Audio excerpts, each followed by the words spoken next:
Asyik FM. Moi nu moi. Lain daripada yang lain.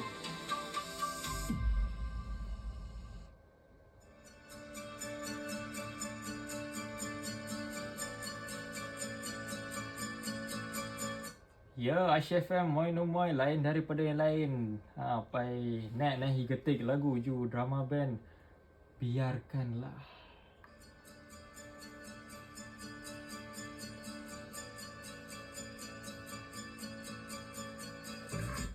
Jadi terima kasih untuk semua rakan-rakan pendengar yang mendengahi melalui siaran radio tak pun di TikTok Live Feed, dan juga mungkin rakan-rakan pendengar yang mendengar Asyik FM ku katih aplikasi template. Terima kasih banyak-banyak yang sentiasa menemani Asyik FM daripada mula hinggalah ke sekarang.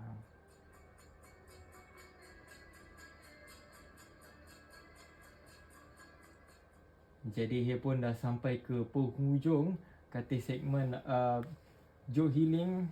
Jadi terima kasihlah kepada semua yang dah mendengar, dan diharap-harapkan semua pendengar-pendengar sentiasa sihat, sentiasa menjaga diri, sentiasa berhati-hatilah mata dia ui mungkin kita tengah memandu ataupun kita tengah berehat, selamat berehat, dan pastikan kita mulakan ataupun mulakan hooper dah dengan perkara-perkara yang positif, dan jauhilah perkara-perkara yang negatif.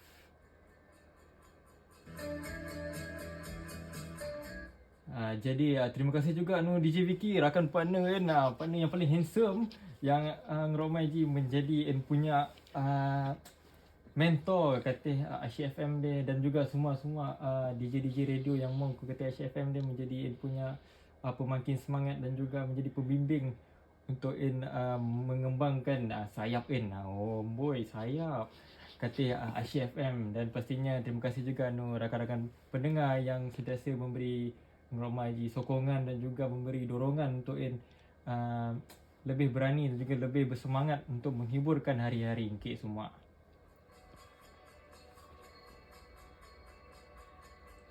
Jadi sampai adik tadi punya tugasan.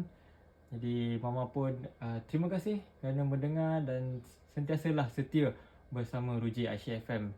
Dan telah saja akan getik lagu ju Deng Nur Faizah di Pintu Syurga. Terima kasih Asyik FM, moi no moi, lain daripada yang lain.